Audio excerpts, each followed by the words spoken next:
A paz do Senhor Jesus. Somos Amém. gratos por estarmos na lição de número 7 do dia 12 de novembro de 2023, que tem por título O Espírito Santo atuando no crente. O texto: E não vos embriagueis com vinho em que há contenda, mas enchei-vos do Espírito. Efésios capítulo 5, versículo 18. Os objetivos da nossa lição são apontar para o papel do Espírito Santo como guia da igreja, destacar o papel do Espírito Santo como mestre da igreja, relacionar a mensagem da igreja à atuação do Espírito Santo. O Espírito Santo é tratado como paracleto, que quer dizer consolador, porque Jesus bem sabia que os seus discípulos precisariam de consolo para suportar a sua ausência física. Os discípulos tinham, na verdade, a missão da continuidade da obra de Jesus Cristo. E eles teriam a oposição e resistência do mundo inteiro contra a sua mensagem, que, por sua própria natureza, é uma mensagem contra a cultura.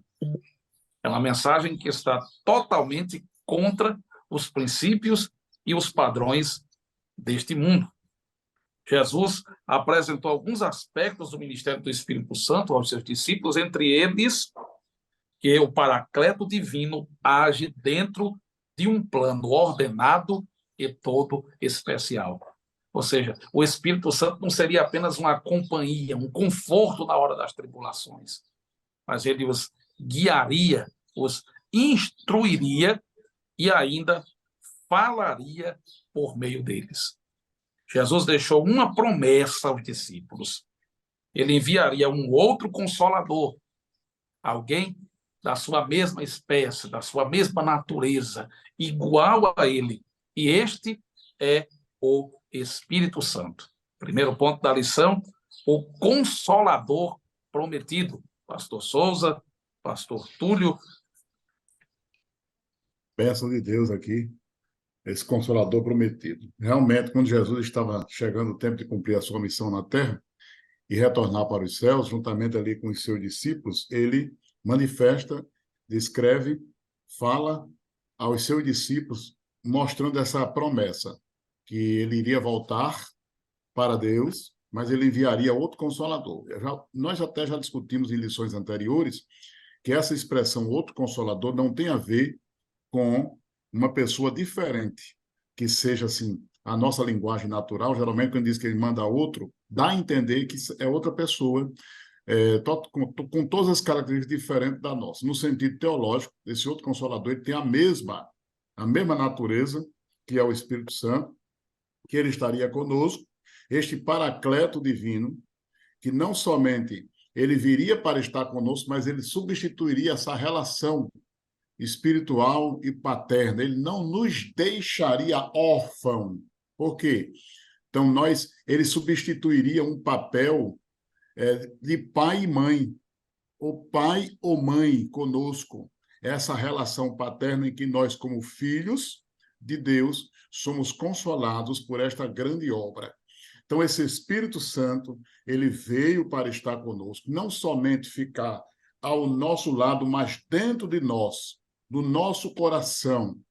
Então, esta obra de Jesus teria, assim, a sua continuidade através da obra do Espírito Santo.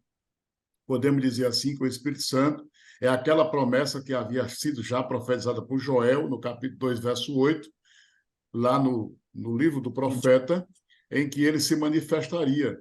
Na realidade, se manifestou ali no dia do Pentecostes, quando Lucas, escrevendo em Atos Apóstolos, ele fala exatamente sobre o cumprimento desta promessa no dia do Pentecostes. E Pedro, usado por Deus, resumiu essa mensagem. Joel Pode falar, 2:28. pastor. E há de ser que depois derramarei o meu espírito sobre toda a carne. Eu acho muito linda essa expressão, derramarei, porque o Espírito Santo assume aqui o simbolismo de líquido, de um estado líquido, que preenche, na verdade, todos os espaços. Então o texto diz: derramarei do meu espírito sobre toda a carne. Não existe distinção aqui de raça. Os judeus são privilegiados, mas eles não são exclusivos do sentido de serem únicos. É, O texto diz: sobre toda a carne, filhos e filhas profetizarão. É garantia de uma geração posterior alcançada pelo pela poder do obra do Espírito Espírito Santo. Santo. Vossos velhos terão sonhos. É a demonstração de que Deus não vai excluir aqueles que já estão no fim da sua carreira. Os vossos jovens terão visões. E também sobre os servos e sobre as servas daqueles dias derramarei do meu espírito. E quando nós vemos no livro dos Atos dos Apóstolos, conforme o senhor citou há pouco, capítulo 2, versículo 39, Pedro fazendo não apenas uma interpretação, mas uma aplicação. Ele diz: isso aqui é o cumprimento da promessa. E no versículo 39 diz: a promessa diz respeito a vós, a vossos filhos, aos que estão longe, a tantos quantos Deus, nosso Senhor, chamar. Muito bem colocada aí, descrita essa ação, né, do Espírito Santo. Até porque esse derramamento aí é isso mesmo, é o simbolismo presente em que indica abundância, preenchimento de todos os vazios, significa que o Senhor tem sempre abundância para derramar, e veja que ele não exclui. Enquanto que os judeus eram exclusivistas, essa mensagem aí ela já vai de encontro a esse exclusivismo racial, né? Exclusivismo nacional. Veio para que era seu e seus não receberam, mas a todos quanto receberam deles o poder de serem feitos filhos de Deus, quer dizer, a todos. Então, a promessa diz respeito a todos. Agora, qual é a condicional? Receber a Cristo como Salvador, e essa obra do Espírito Santo certamente será uma realidade em nossa vida. O segundo ponto da lição fala do Espírito Santo operando no crente. Então, existem diversas maneiras pelas quais o Espírito Santo ele opera na vida do cristão. Ora guiando, ora livrando do perigo, falando ao seu coração, dirigindo a tomar decisões. Porém, existem dois aspectos da manifestação do Espírito Santo que são da maior importância. Primeiro, na salvação, e segundo, o revestindo de poder, que é justamente aquilo que aconteceu em Atos dos Apóstolos, capítulo 2, onde ali executou-se o cumprimento da promessa que foi falado lá em Joel, e Pedro, cheio do Espírito Santo, apresenta a extensão dessa promessa, tratando-se que naquele dia estava se cumprindo não algo novo, não uma novidade da época, mas algo que já havia sido prometido há muitos anos atrás e havia sido estava se concretizando naquele dia. Então, um dos objetivos básicos do Espírito Santo é capacitar o crente para uma função missiológica, para uma operação de uma obra específica, tratando-se da obra de Deus. Então, alguns pensam que, para que eu quero ser batizado com o Espírito Santo, tratando-se do âmbito pentecostal? Alguns pensam até mesmo que isso é apenas para que eu fale línguas estranhas, para que eu tenha poder mais do que outras pessoas, mas esse não é o objetivo específico. O falar em línguas estranhas é a evidência inicial desse batismo, mas o objetivo principal é essa capacitação para uma função missiológica. Então, o Espírito Santo ele atua primeiro na salvação. Quando uma pessoa não crente concede uma oportunidade ao Espírito Santo, por pequena que ela seja, ela inicia-se a obra convencendo-a do pecado e da necessidade do arrependimento. Então, o Espírito Santo, na obra da salvação, ela atua primeiro convencendo, mostrando ao pecador a necessidade dele se arrepender. E quando essa pessoa se decide por Jesus, arrepende-se dos seus pecados, ali confessando a Jesus e pela fé, ali crendo no sacrifício de Cristo na cruz, ela agora vai passar a ter o Espírito Santo como habitação no seu coração, ou seja, ele vai passar a habitar dentro desta pessoa, fazendo assim aquela pessoa ser conhecida e ser templo e morada do Espírito Santo. Então, a obra do Espírito Santo na salvação, ela é constituída desses dois aspectos. Primeiro, convencendo o pecador a se arrepender da sua vida pecaminosa, e o pecador, ao ser convencido e arrependendo-se, e pela fé crendo em Jesus, ele passa a ser a habitação do Espírito Santo, e ali ela é inserida pelo próprio Espírito no corpo de Cristo, tornando-se membro deste corpo. Em resumo, é possível dizer, pastor Túlio e pastor Souza, que o Espírito Santo operando no crente, primeiro, na salvação, o transforma em um templo. E isso demonstra a sua nova relação com Deus. Ou seja, essa relação agora é uma relação de adoração, de sacrifícios contínuos, da realidade da presença de Deus em sua vida. No revestimento de poder do batismo com o Espírito Santo, é a designação de um propósito para a vida desse cristão. Ou seja, o serviço, é a capacitação para o serviço. Eu acrescento, inclusive, uma terceira operação, que é a santificação. Porque uma pessoa pode ser salva, ela pode não ser batizada com o Espírito Santo, ou seja, não ser revestida de poder no sentido de falar línguas estranhas, mas ela não pode viver sem a santificação do Espírito Santo. Está escrito: seguir a paz com todos e a santificação, sem a qual ninguém verá o Senhor. E é o Espírito Santo quem aplica de maneira direta a santificação ou a santidade de Deus na vida do crente, santificando posicionalmente e progressivamente o cristão, o nascido de novo.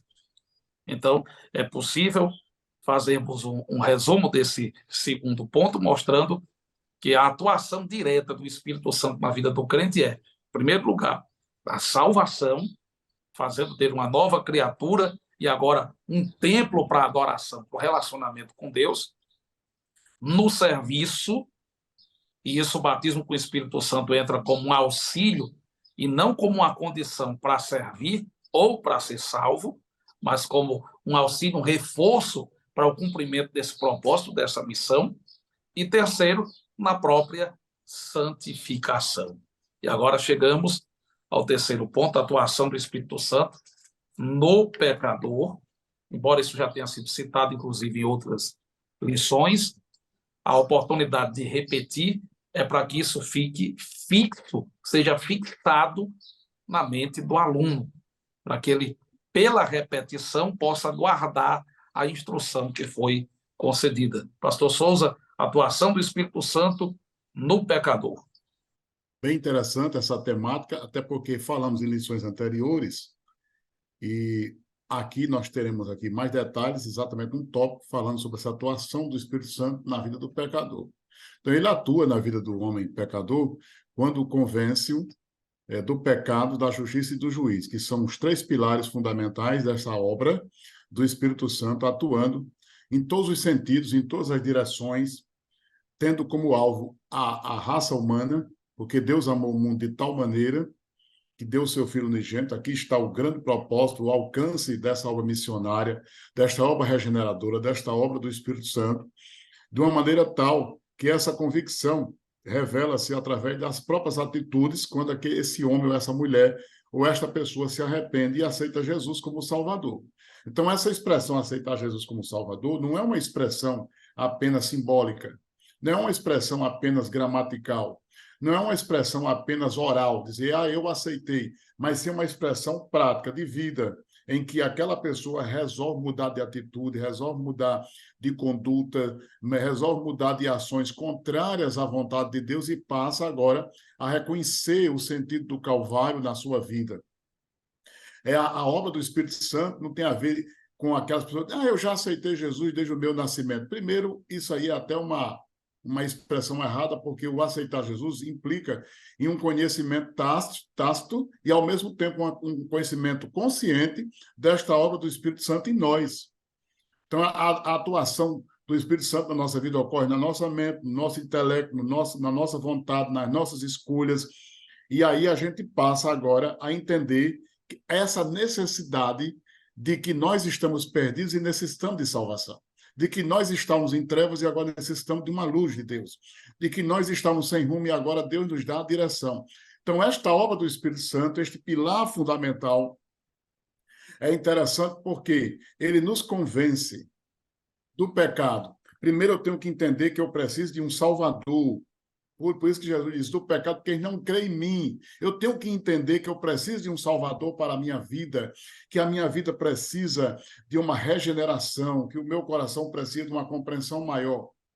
Depois eu vou sentir que o Espírito Santo ele atua em mim, porque Jesus disse, eu mesmo vou para meu Pai, mas eu mandarei um outro Consolador, em que ele vai continuar esta minha obra em vocês. Eu estou terminando o meu ministério aqui, mas eu vou mandar uma outra pessoa que tem as mesmas credenciais, que vai continuar esta obra enquanto vocês aqui estiverem na terra. E é isso que o Espírito Santo faz em nós.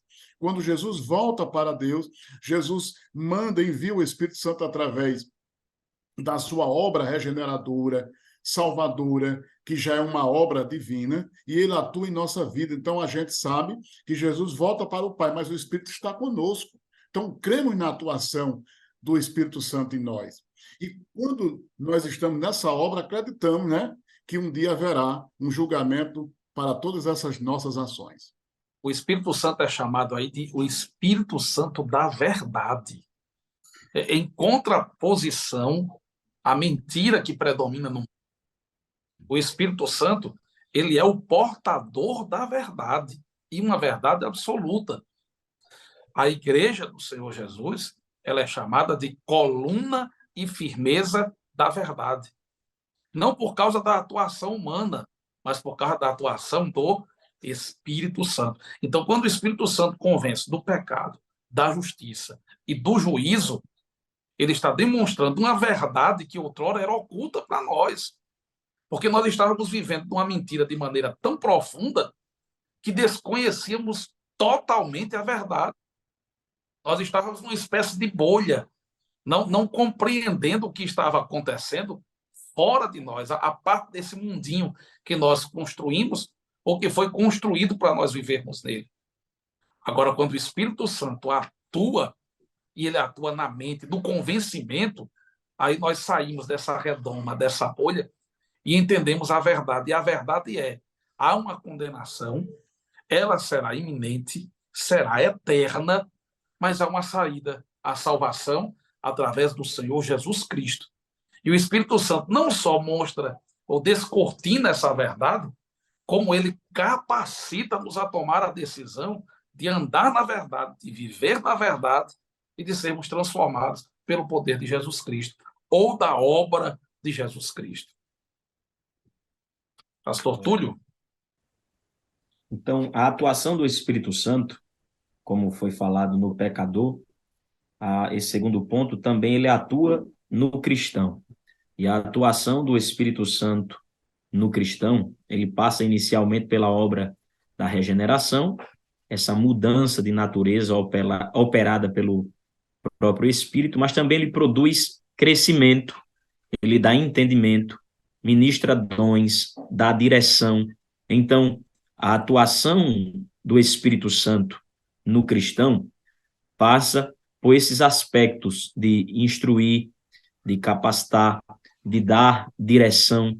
Então, todas essas funcionalidades em que o Filho de Deus, o cristão, faz, ele depende totalmente da direção do Espírito Santo. E é sobre isso que Paulo fala em Efésios 5:18, onde nós devemos se encher do Espírito em contraposição ao embriagamento do vinho. E esse se encher aí, ele tem essa intenção de mostrar, a ideia central dessa expressão de encher aí, é permitir que o Espírito Santo agora governe a sua vida. Ele seja o presidente da sua vida. Então, a intenção de Paulo... Sim. E essa expressão ela é de contraste, né? Porque uns usam de comparação. Embriagado com o Espírito Santo. Não é. É de contraste. Não vos embriagueis em que há, mas enchei-vos. Isso. O próprio versículo inicia-se com essa contraposição, com essa conjunção adversativa. Mas, sem ir, enchei-vos do Espírito Santo, ele está contra-argumentando aquilo que anteriormente ele condena. Então, Verdade. ele mostra que o cristão ele tem que se permitir que o Espírito Santo governe a sua vida, direcione, presida, ou seja, nós não temos domínio, é o Espírito Santo que nos guia, que nos direciona, que nos orienta, que nos ilumina, ou seja, nós somos totalmente dependentes do Espírito Santo. E isso tem um aspecto intelectual, porque esse domínio do Espírito Santo, essa atuação do Espírito Santo, ela se dá por meio da mente. Assim como a embriaguez, ela altera totalmente a forma de pensar, altera a forma de andar, ou até a forma de ver as coisas. Os olhos ficam diferentes, a visão é embaçada. O Todos. Espírito Santo, ele altera a forma de pensar, a forma de ver, a sua visão de mundo. E quando Jesus mencionou a vinda do Espírito Santo, em João 14, 26, Jesus disse: Ele vos ensinará. Então, é uma atuação espiritual e, ao mesmo tempo, intelectual. O Espírito Santo, ele muda a nossa maneira de pensar e ele ativa um discernimento que não existia antes. O homem espiritual, está escrito, ele discerne bem tudo e de ninguém é discernido. Ao mesmo tempo em que ele anda na verdade, ele pratica a verdade, e o Espírito Santo atua em todas as áreas da sua mente, do seu entendimento, ele tem um discernimento novo, um discernimento espiritual, do que contribui para a vida espiritual dele e daquilo que não contribui, que leva à destruição. E nós precisamos mostrar isso aos jovens, aos adolescentes que estarão ouvindo essa aula, aprendendo com essa aula. Eles precisam saber que podem se relacionar diretamente com o Espírito Santo. Senhores? É verdade. A partir dessas promessas aí, né, do envio do Consolador Divino, que é o Paracleto, nós podemos assim entender que ele, ao nos guiar, ele agora nos mostra o caminho correto, seguro. E aí podemos ver aí o cumprimento da palavra de Deus na nossa vida, onde se segue aí a ação do Espírito Santo.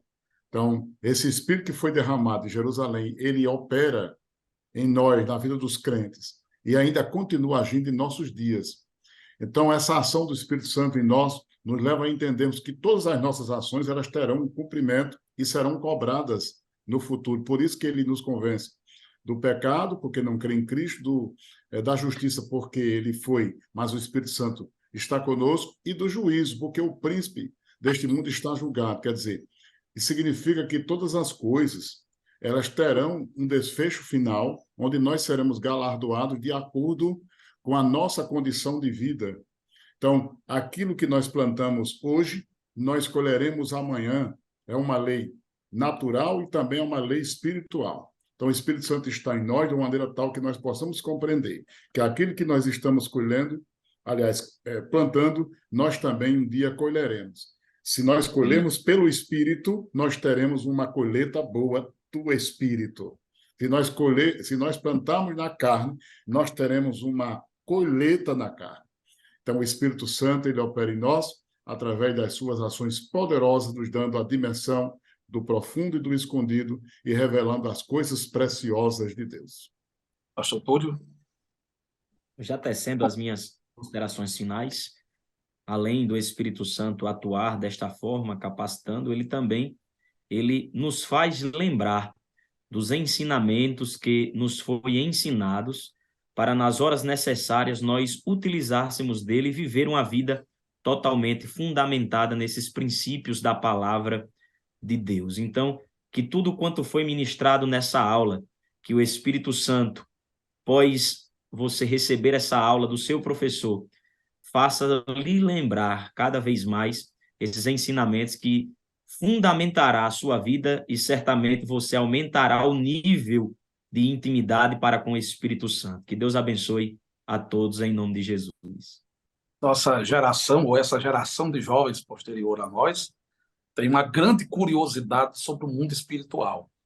Alguns dos jovens, principalmente os jovens que não conhecem a Deus, estão à procura de experiências místicas, fortes, poderosas. Com isso se explica, inclusive, o aumento do ocultismo e da busca por magias, sejam elas quais forem, e de um avivamento, entre aspas, inclusive, dessa cultura da feitiçaria, dentre outras coisas afins. Mas nós precisamos mostrar aos nossos jovens que o Espírito Santo é infinitamente maior do que qualquer poder, força ou demônio, e é possível nos relacionarmos e termos experiências profundas com o Espírito Santo, que fala, que ouve, que intercede, que ama, que guia, que orienta. O Espírito Santo é real, está presente e quer se relacionar conosco. Deus abençoe a todos, em nome de Jesus. Amém. Amém. Bom,